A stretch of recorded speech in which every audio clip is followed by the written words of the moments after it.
কিছু যাত্রা শুধু পথ চলা নয়, কিছু জায়গা শুধু ভ্রমণের গন্তব্য নয়। মানচিত্রে এটি শুধু একটি জায়গার নাম, কিন্তু হাজারো মানুষের কাছে এটি আশ্রয়, আস্থা আর অলৌকিকতার প্রতীক। আমি কোয়েল, আর আজ ওয়ান্ডারার কোয়েলের সঙ্গে চলুন বেরিয়ে পড়ি তারাপীঠের পথে, যেখানে প্রতিটি ঘণ্টার ধ্বনি যেন বলে দেয় এক একটি অজানা গল্প। প্রতিবারের অভিজ্ঞতা একরকম থাকে, এবারের অভিজ্ঞতাটা সম্পূর্ণ আলাদা। কারণ এবার আমরা কোনো টিকিট পাইনি ট্রেনে, তো সেই জন্য রিজার্ভেশন করে উঠতে পারিনি। এখন আপাতত আমরা টিকিটটা কেটেছি নর্মালি কাউন্টার থেকে সুপারফাস্ট, এই যে সুপারফাস্ট টিকিটটা কেটেছি। এবার কেটে নিয়ে এখন টিটির সাথে কথা বলে দেখব, যদি সিট অ্যারেঞ্জ করা যায় তাহলে ভালো, না হলে কী আছে জানি না। মা আছে, বাবা আছে, সবাই তো দাঁড়াতে পারে না, ছেলে আছে, কী করে কি যাবো জানি না। মোটামুটি মা তারার নাম করে নিয়ে বেরিয়ে পড়েছি, দেখা যাক এখন যা হবে। ট্রেনে উঠে পড়েছি, এখন বাজে 9:08, আর ট্রেনের টাইম হচ্ছে 10:10। তো এখনও অনেক টাইম বাকি রয়েছে। এত আগে এসেছি বলে অ্যাকচুয়ালি সিটও পেয়ে গেছি অনেক, মোটামুটি সবটাই প্রায় ফাঁকাই রয়েছে, অনেক সিটই ফাঁকা রয়েছে, যেহেতু না একদম রাইট টাইমে ট্রেন ছাড়লো। 12337 হাওড়া বোলপুর শান্তিনিকেতন এক্সপ্রেস একদম সঠিক সময় অর্থাৎ 10:10 হাওড়া স্টেশনের 12 নম্বর প্ল্যাটফর্ম থেকে ছেড়ে গেল।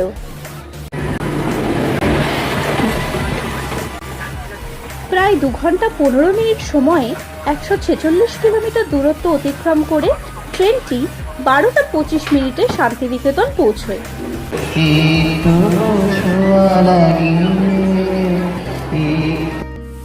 বর্ধমানে ট্রেনটির পৌঁছানোর সময় 11:15 হলেও আমাদের ট্রেনটি প্রায় 15 মিনিট লেট করে 11:30টার সময় ঢুকল। বোলপুর এবং বর্ধমানের মাঝে আর একটি মাত্র স্টেশন গুসকরাতে এই ট্রেনটি স্টপেজ দেয়।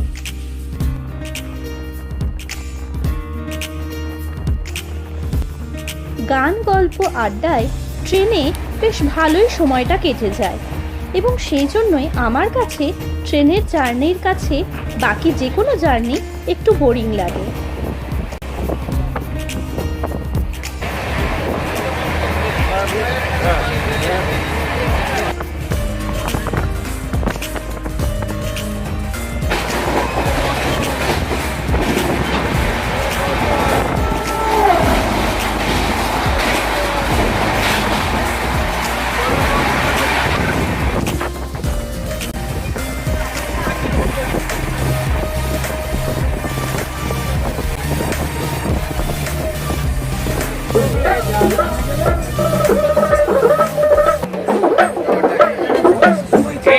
ডুবেছিলেন স্বরূপে সনাতন, বলিয়ার ভাবে ডুবেছিল নদিয়ার ভক্তবাসী।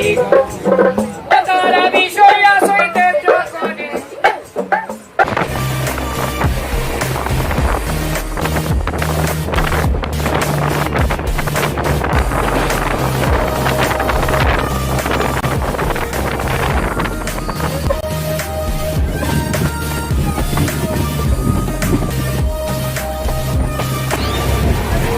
হলো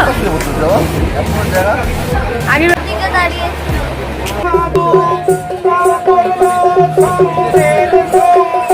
তাদের নাম আনাইল মোরে বইরা, তাদের নাম আনাইল মোরে বইরা।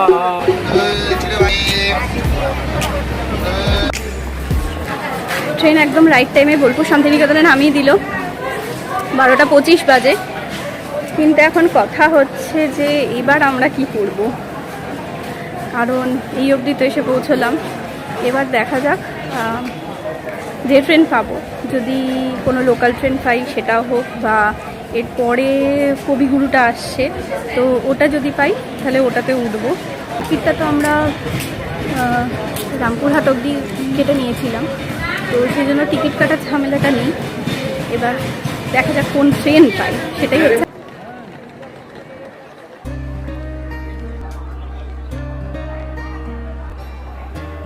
করে আমাদের ট্রেন দেয় 3 নম্বর প্ল্যাটফর্মে। তো সেখান থেকে আমরা এসকেলেটর দিয়ে ব্রিজ পার হয়ে চলে এলাম 1 নম্বর প্ল্যাটফর্মে।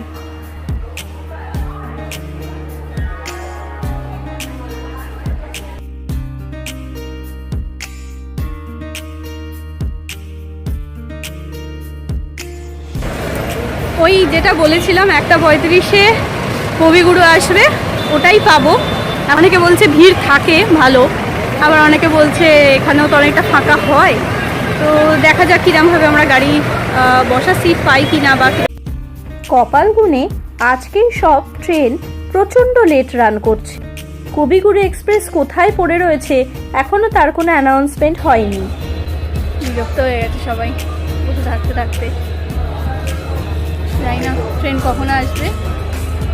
50 কবিগুরু মোটামুটি 2 ঘন্টা লেটে চলছে, ওই জন্য কবিগুরু এখনও ঢোকেনি। আমরা বোলপুর থেকে শহীদ পেলাম, হাওড়া শহীদ রামপুরহাট, তো ওইটাতে আবার উঠেছি, এমন একটা বগিতে উঠেছি অনেকক্ষণ দাঁড়িয়ে থেকে থেকে বুঝতে পারিনি কোন জায়গাটায় হবে। তো একটা কাটা বগি হয়, ওই যে হ্যান্ডিক্যাপ্টের বগিতে উঠে পড়েছি। যাই হোক, আপাতত আমরা পৌঁছতে পারলেই হলো।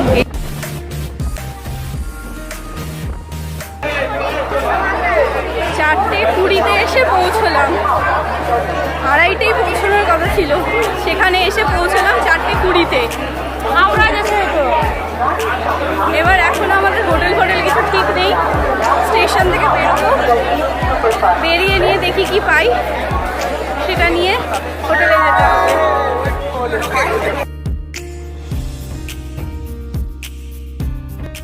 সেদিন প্ল্যান মাফিক যদি কবিগুরু এক্সপ্রেস ঠিক টাইমে ঢুকতো তাহলে আমরা কিন্তু 2:30-এর মধ্যেই রামপুরহাট নেমে যেতাম।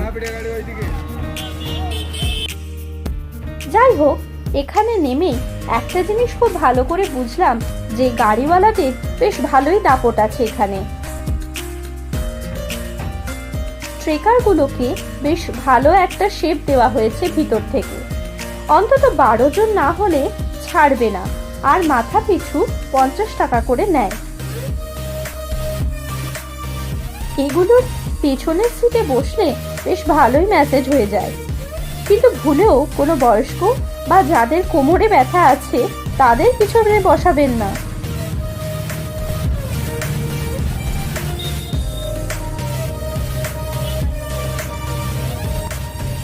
রামপুরহাট স্টেশন থেকে মন্দিরের দূরত্ব প্রায় 9 কিলোমিটার মতো, এবং টোটোতে বা অটোতে পৌঁছতে সময় লাগে ওই মিনিট 20 মতো।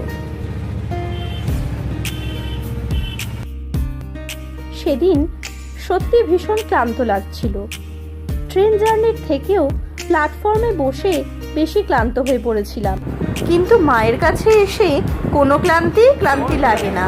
তাই হোটেলে সব রেখে বেরিয়ে পড়েছিলাম সন্ধে আরতি দেখার জন্য।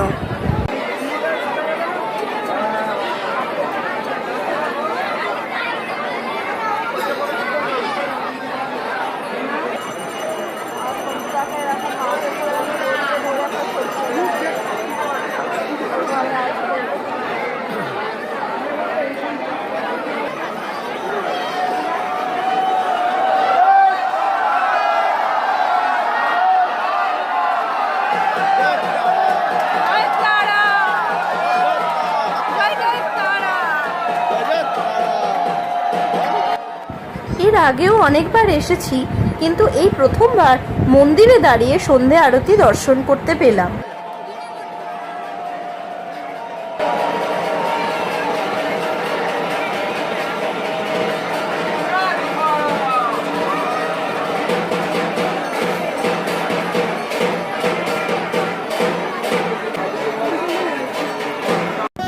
সত্যি কথা বলতে সেদিন শরীর সত্যি ভীষণ টায়ার্ড ছিল, তাই কোনো মতে দুটো খেয়ে নিয়েই আমরা শুয়ে পড়ি। পরের দিন আমরা আরেকটা নতুন জায়গায় যাই। আপনারা আমাদের সেই অভিজ্ঞতা দেখতে পাবেন এর পরের পর্বে। আমাদের চ্যানেলের ভিডিওগুলো কেমন লাগছে কমেন্টের মাধ্যমে জানাতে ভুলবেন না। আর যদি ভিডিওগুলো ভালো লেগে থাকে তাহলে সাবস্ক্রাইব বাটনটি টিপে আমাদের পাশে থাকবেন এবং আরও ভালো ভালো ভিডিও আনার জন্য উৎসাহিত করবেন।